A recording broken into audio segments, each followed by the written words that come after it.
Hi, this is Chuck Lavazzi with Chuck's Culture Channel, coming to you from a virtual fabulous Fox in the background here. And with me is Martin Fisher, who's coming to us really from just outside of Hartford, Connecticut, I think you said, right? That's correct. That's correct. Yeah. Yeah. And I'm talking to Martin Fisher because he plays Alfred P. Doolittle in My Fair Lady, which is playing St. Louis later this month in March, and is touring the USA. So even though we're recording this on March 9th, if you're listening to this sometime in the future, you may still have a chance to see it because the show is booked. It's booked through looks like close to the end of the year, if I'm looking at the correct information here, right? Well, I know at least through August. If they've adjusted, they may have added some dates Yeah. since I came on board, but we'll see. Yeah. So it's booked through August. This is, of course, the tour of the 2018 revival, directed by Bartlett Sher for the Lincoln Center Theater, which got terrific reviews when it was first performed and is still getting them. So let's talk a little bit, Martin, about let's talk about the part, because one of the reasons I wanted to talk to you is because I have played this role myself many years ago. And Alfred P. Doolittle is, of course, the philosophical Cockney dustman. Right. Who is the Yeah. So father? Alfred P. Doolittle is his name. If I try to use my Cockney, Alfred P. Doolittle, and he's something of a philosophical genius, as one would say, and kind of an anti-establishmentarian by his fight against what he calls middle-class morality. So he's very proud of his humble beginnings and his humble station, and intends to stay there at any cost if he can darn well please to do so. Yeah, he's one of the undeserving poor. Correct. The undeserving poor. Yeah. And he intends to remain undeserving. He's proud of it. He likes it, indeed, as he says. Yeah. So how did you end up with the part? I mean, I assume you auditioned, but this it's someone with your background. Well, it's funny. I had moved.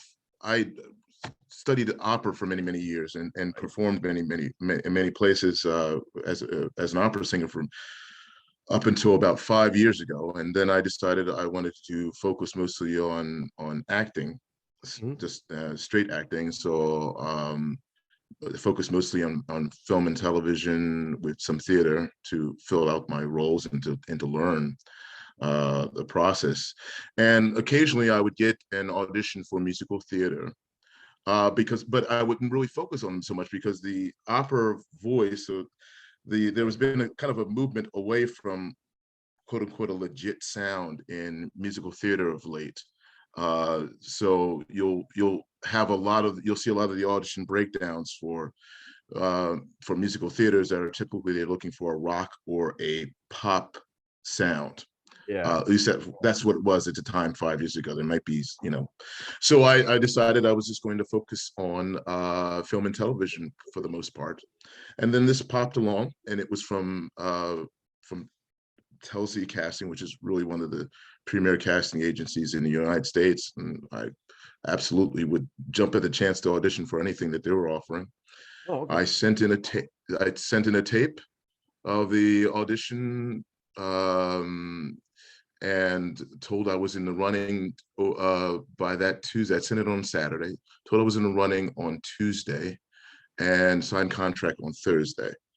And then flew out to Vegas to start rehearsing the following Monday, I think, or Tuesday. So it was a very, very quick process for me to start learning the role and really getting familiar with the part and starting learning all the choreography and the music and his very long monologues. Yes, he does. Yeah. But I was fortunate enough that the previous Doolittle, Adam Grouper, was actually part of the Broadway cast He covered on Broadway a number of years, role, and then he took on the role on Broadway.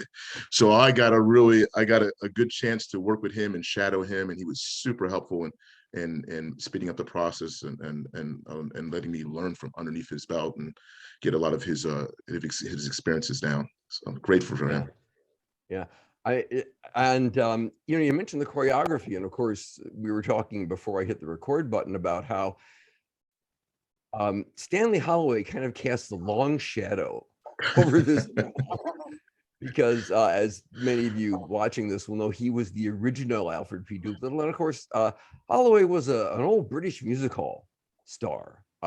He is a dancer and a singer, a character actor, did everything, and it's that's kind of it's a long shadow. It's something you have to kind of shake free of, I think, to play the part, don't you? At least I know I did. Oh, absolutely. Yeah, I mean, things were moving so quickly. Honestly, I kind of backfilled my knowledge of the character and looking at other previous Doolittles, because with such a short time frame for me to learn and before I had to actually go on to perform, I had to just focus on what I could focus on and really try not to let others kind of I didn't want to imitate others. You can take others, a lot of things that other people offer, but you ultimately you have to create your own.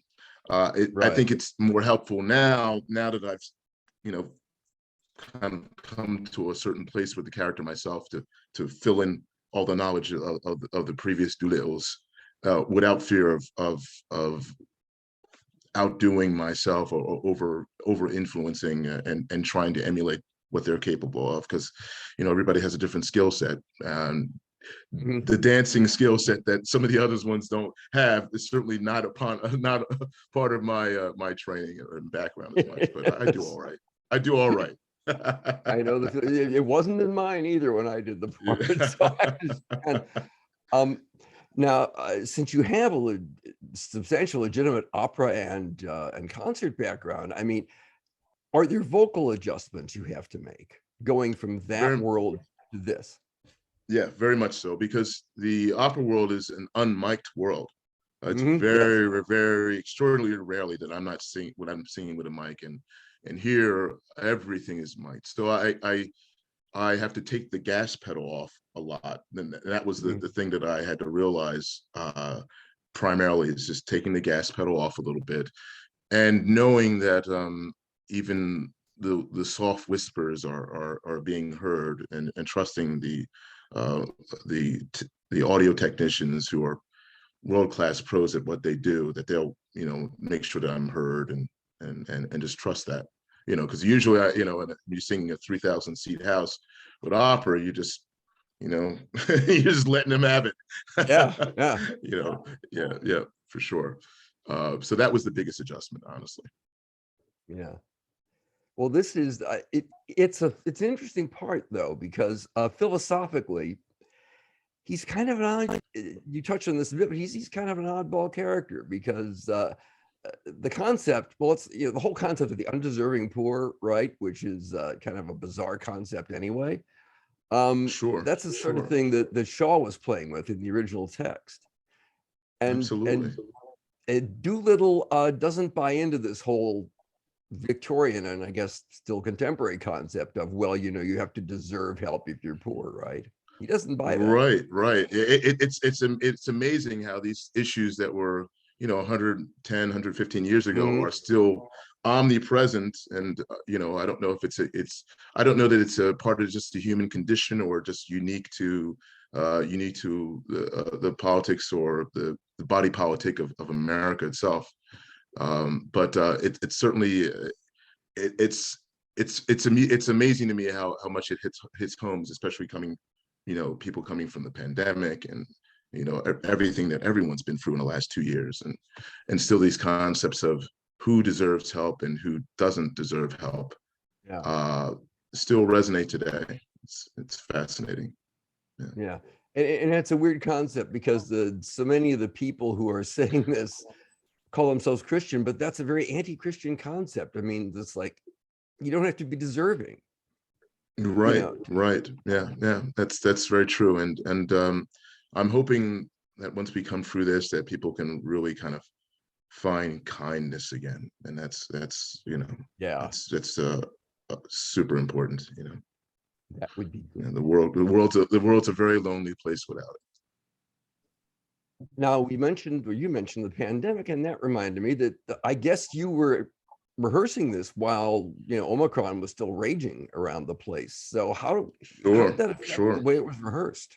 How did you guys handle that in the rehearsal Well, process? yeah, I mean, we have protocols in place even today. Mhm.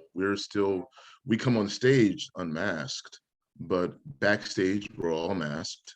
Okay. And yeah, and we do testing, I think 3 times a week at this point, Okay. to ensure that it's not going around. I think the show, I think when they were out in California before I came out to the show, they had a really large problem. Actually had to cancel some of the shows out in Costa Mesa because of Omicron, which is raging everywhere. You literally just just walked out the door and you could catch it, it seemed. So thankfully, we're moving past that, and we'll see how things start opening up, how our protocols change. But for now, we're all very much masked up, unless we're on stage performing or singing.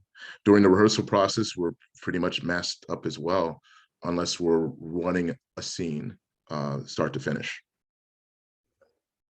That makes sense. Yeah. Now, one of Yeah. the other things I wanted to touch on here, I was looking at your bio before we did this, and you have a black belt in Taekwondo, which is kind of I do. unusual. You know? I do. I do.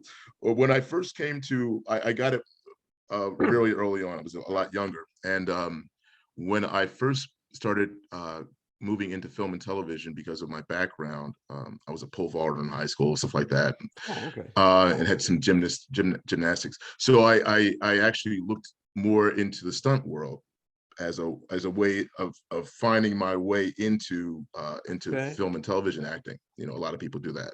So that's where I was hoping that Taekwondo would help me with that. But I started actually getting hired for straight acting much more than stunt acting. So I haven't had to use it on screen yet, but occasionally I'll have to do a test or something like that to see if I can do a fight scene or something like that. But I would think just that experience would give you a sense of body image and the image of your body in space that makes it easier. It helps acting and stage movement, I would think. It does that. My kicks, when we do like a kick line in the show, Yeah. my kicks are slightly different than the dance kicks. So there's definitely a little bit of a Taekwondo influence in my kicks for sure on stage, but I try to make them look a little prettier.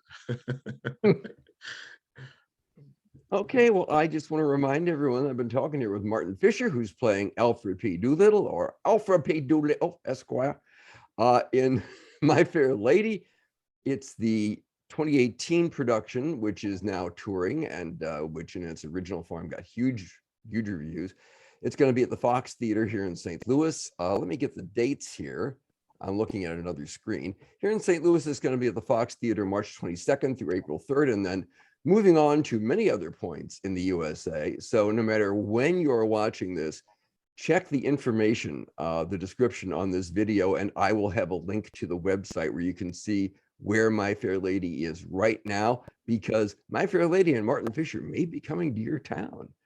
And given the kind of reviews, given the kind of reviews this show has gotten, you probably don't want to miss it. So, Martin, thanks for taking a few minutes to talk with us here. Chuck, thanks a lot. It's really my pleasure speaking with you, and I hope to see you at the show. Yes, I don't know if I'm going to be there yet or not. I have to check my schedule, but this is, this is the show I've always loved. I should say parenthetically, I've always loved My Fair Lady. It has always struck me as perhaps the ideal way to take a play and turn it into a musical. because they were so faithful to Indeed. Shaw. Yeah. Indeed. So, Indeed. Absolutely. Yeah. so looking forward to seeing it. Thanks very much. And for Chuck's Culture Channel, this is Chuck Lavazzi. I'll see you next time.